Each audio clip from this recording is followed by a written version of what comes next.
Hello and welcome back to Conspiracy Cats. Now, it's been a while since I've made a video and a few of you have been asking where I've been. And the truth is, I've been getting a little bit bored about the confusion surrounding flat earth, etc. It's getting a bit repetitive. So I've been watching and enjoying videos of people being confused about other things. For example, this video of a confused individual trying to walk into a picture of a shop.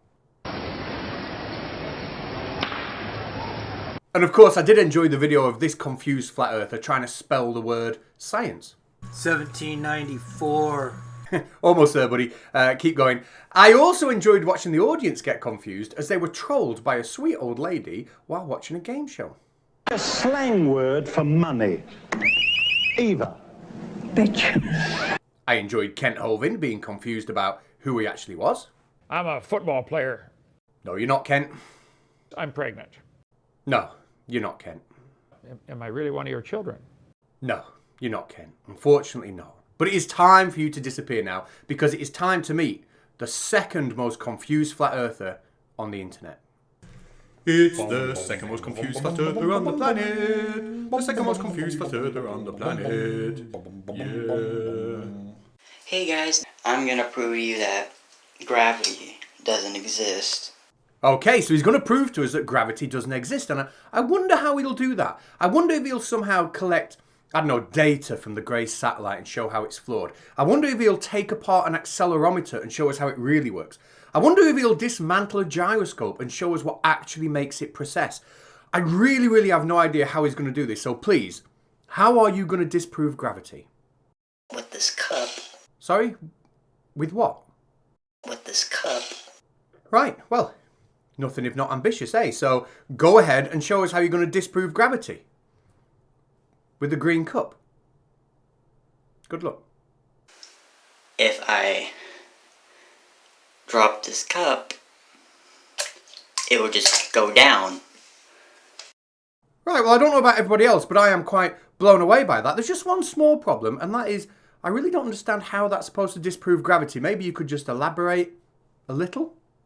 But if you say like the laws of gravity don't really apply on flat earth, because you can't just assume that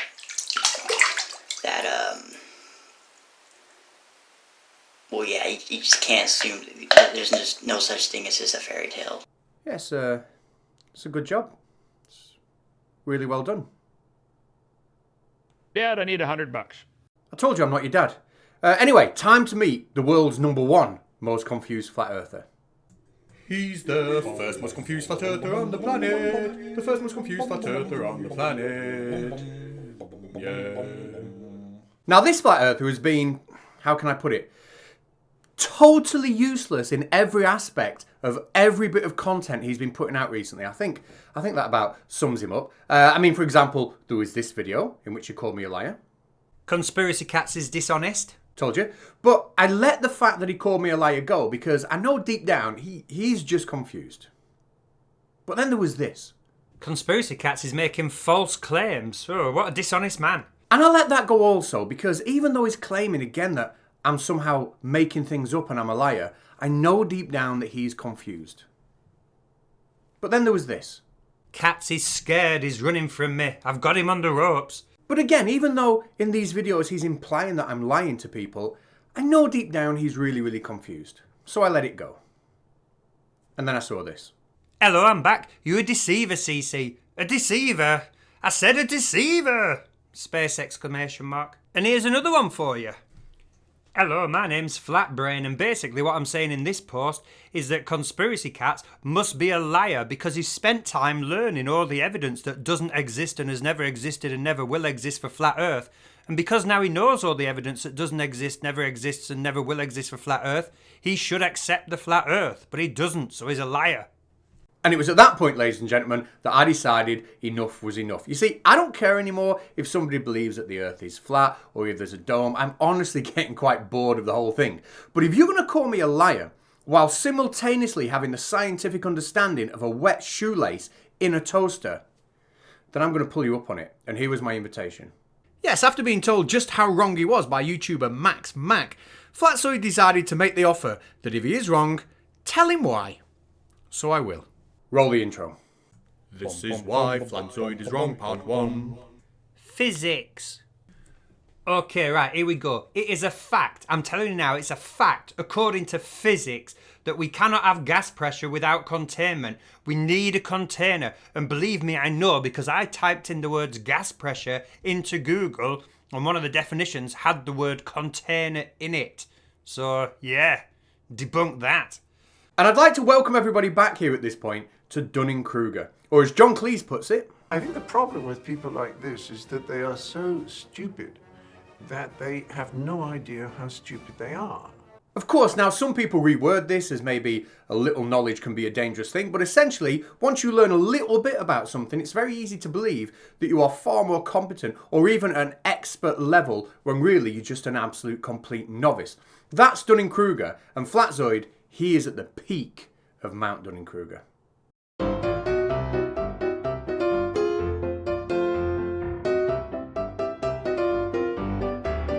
So I decided to pit my research skills against Flatzoid's to answer that all-important question, is a container needed for pressure?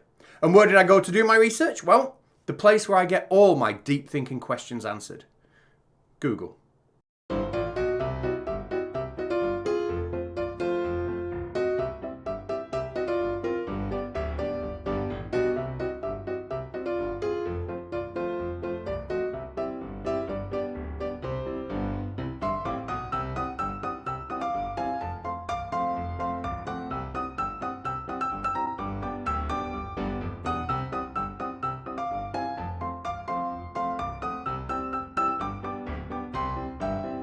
Dear me, Flatzoid, it does appear that a container isn't needed for pressure. It does appear that physics actually says that the pressure is the force that would be exerted on the surface of an object by the gas if it was there to experience that pressure. It's funny that, isn't it? It's almost like you've been told that a million times. But Flatzoid wouldn't back down, and he came up with this absolute classic. Just a short demonstration showing atmospheric pressure in containment. And yes, that is atmospheric pressure. Look, it's just higher because of the container. Stop! Unless you are trying to make me laugh deliberately, in which case carry on, stop what you are saying right now and think. Okay, Flatzoid, let's examine that claim, shall we? You said that was atmospheric pressure. Now, I don't know what you think atmospheric pressure is, but atmospheric pressure isn't any old pressure caused by a gas. Atmospheric pressure is a very, very specific number. So if that pressure is above atmospheric pressure, it is not atmospheric pressure. And claiming it is as silly as me, I don't know, saying this. Yes, this is a 2 foot tall man, only taller. This is a nice boiling hot bath, only colder. And this is a group of horny elephants performing an ancient band mating ritual on top of Mount Everest, only smaller and greener. But I really don't think that Flatzoid is up for listening to anything anybody's got to say. Doors open, atmosphere is released. Close the door, it's still pumping in more atmosphere, or the pressure's going up.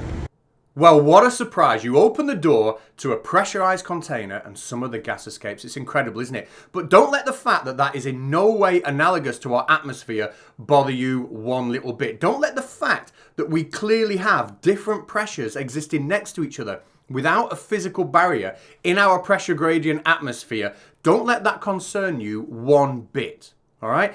I don't think the problem here, Flatzoid, is that science is wrong. I think the problem is that you understand the science of gas pressure about as well as I would understand a Japanese rap artist with a mouthful of gobstoppers trying to rap along to Coolio's Gangster's Paradise while underwater using a gas mask.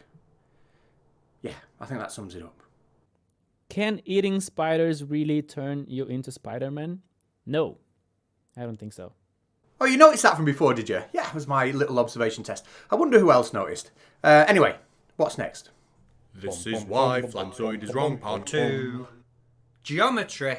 Hello, it's me, Flatzoid again. I've got a challenge for you. Ready? Okay, I challenge anyone to demonstrate a bent tangent line. Yeah, I actually said that. And while you're absorbing that, I'll come in with the second one. Boom! I also want to see more than one tangent point on a sphere. And I really don't know where to start with this one. I really genuinely don't know why he would take those words and put them in a video. I don't know. Okay, here is a sphere. Here is a tangent line. Tangent lines are straight by their very nature. Asking for a tangent line that isn't straight is like asking for a piece of bacon that doesn't have any bacon in it. I do not understand why you would ask that question. It makes no sense. It is the most scientifically illiterate question I think I have ever heard. Now, the blue bit, and granted I've drawn it a little bit big so you can see it, but don't we all over-exaggerate size every now and then? The blue bit is the tangent point.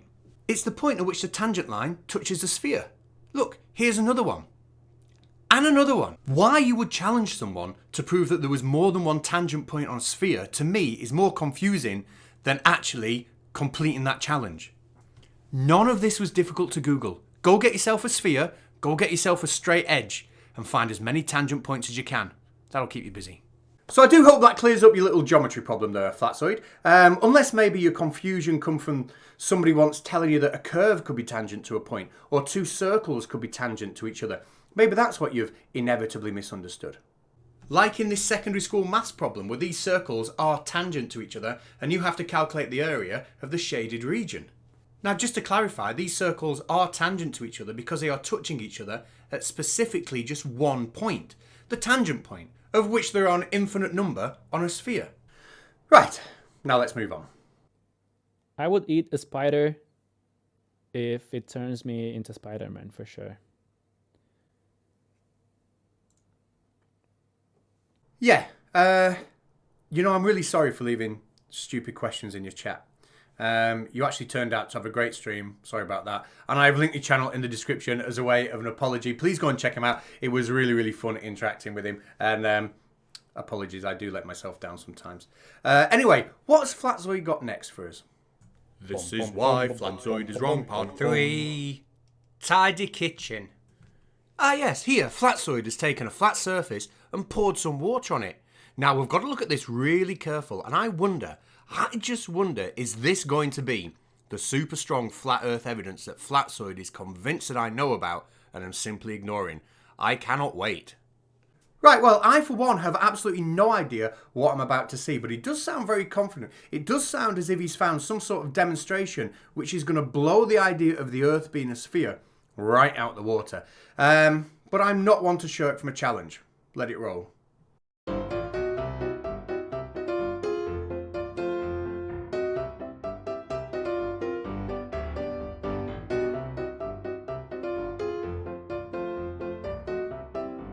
Well, I don't know about anybody else, but all I see is a plug socket that looks just about as confused as I feel.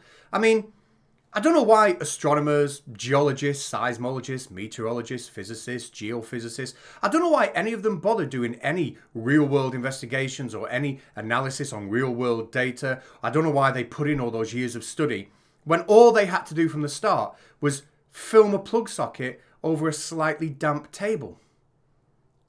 Clearly, I've wasted my life. Is it true if I eat enough spiders, I'll turn into Spider-Man? I hope so, mate. Yeah, I'm sorry again. I clearly have been letting myself down these last few weeks. But anybody who likes listening to chat about sport and football, it was a great stream. And as a way of an apology, I've also linked that in the description. Sorry. What's Flatzoid got next? This is why Flatzoid is wrong, part 4. Astronomy. Good evening, ladies and gentlemen, and welcome to the I Cannot Do Astronomy section of this competition. The next contestant is Flatzoid, and given that he failed to provide any sort of vocal input for this video, I shall be providing the audio stimulation. Let's see where he began, shall we? Oh yes, he starts off strongly with a correct statement that the Earth is spinning at 15 degrees per hour. Strong start. Totally unexpected. Aha, yes, and perhaps unsurprisingly, this is the part of the video where he wants to try and debunk that claim. Now, I wonder how he'll do that. Oh, what a surprise out of nowhere. Top-notch special effects. Well, so far, it doesn't seem to have done anything wrong, and here's another correct claim. The sun is rising from the east and setting in the west. The man is on fire. Ooh, and here's another success. Harvard University, put down your fish supper. I have found you a new astronomy lecturer. Now, those of you who follow Flatzoid's work closely will be expecting him to make his usual mistake, but I just can't see how it's going to happen in this video. Unless he says something totally ridiculous like, oh, I don't know, this. What a letdown. Why does he think people say the stars rise in the west and set in the east in the southern hemisphere? Nobody says that. Right, Flatzoid, so far you've shown us that you've got absolutely no idea what is meant by the term atmospheric pressure. You've shown us that you struggle with the most basic geometry concepts that we teach 11-year-old children here in the UK. You've shown us that you've got a tidy, if not slightly damp, kitchen top, but kudos for that. I do like a tidy kitchen, so well done. You've also shown us that you struggle with the terms east and west. All right. Now, when we talk about stars moving in different directions in the northern and southern hemisphere, we are talking about anti-clockwise and clockwise. They are still all rising in the east and setting in the west. All right. How you failed to grasp that and these other simple concepts is beyond me, while you simultaneously have the gall to call me a liar because you think you've presented some hard-hitting flat earth evidence that I'm supposed to understand and now be deliberately ignoring. It is incredible. And to call me dishonest is unbelievable after people have seen this. A human being in their sleep will eat 7 spiders a year. So, you know, maybe another 10 years, I could be Spider-Man. Who knows? Sorry, no, I didn't mean that. I mean, to call me dishonest is unbelievable after people have seen this. Yeah, simply type the word Flatzoid into YouTube and scroll down, and one of the very first videos you'll see will be this one here by everybody's favourite debunker, Red's Rhetoric. Now, Red's Rhetoric produced a video showing solid evidence of curvature. Now, I'm not going to play any Red's Rhetoric video. I want you to go over and watch it on his channel. And what you will see is very, very strong evidence that Flatzoid has taken Red's video and edited out several frames from this video which actually prove curvature, and then re-uploaded it on his channel as a video that proves a flat earth. Maybe he's not so dim after all, eh? Now, it is almost time for me to go, but I will have 2 more videos out before the end of the month. One on the Baldy Cats channel and one on this channel, which is literally going to destroy flat earth. I cannot wait for that one. But first, before I go, an important public announcement on behalf of Flatzoid. Hello, my name is Flatzoid, and this is my first meeting at GPWAC Anonymous. GPWAC Anonymous is a support group for those people who can't stop saying the term gas pressure without a container. Once people like us start saying the word pressure, we find it so very difficult to stop. Air pressure, gas pressure, atmospheric pressure, it's pressure. It has to press. It's pressing against something to have pressure. If left unchecked, this condition can graduate to the point where every single time we speak, per 20 seconds of speech, we have to say the word container 4 times and emphasize it as if we are actually making sense. A gas is a sample of matter that conforms to the shape of a container in which it is held and acquires a uniform density inside the container, even in the presence of gravity, and regardless of the amount of substance in the container, if not confined to a container. Right now I am really struggling, and I could do with your help. It's making me say things that just make absolutely no sense. That is atmospheric pressure. Look, it's just higher because of the container. This condition is going to affect all parts of the physical world around me. Just check out this post I have on screen right now, where I claim that when something disappears into the distance and appears to get smaller, it actually is physically smaller, and there's less space on it for light to bounce off. Now surely, after reading that, you know I need help. If you can help in any way whatsoever, please find a dictionary, find a textbook, find an internet editing tool and remove all instances of the word pressure and container that you can find, because together we can rid ourselves of this condition. Thank you so much. Cats, conspiracy cats. No one quite liking to flatten the flats. So come feel the vibe, like and subscribe, and take off your hats to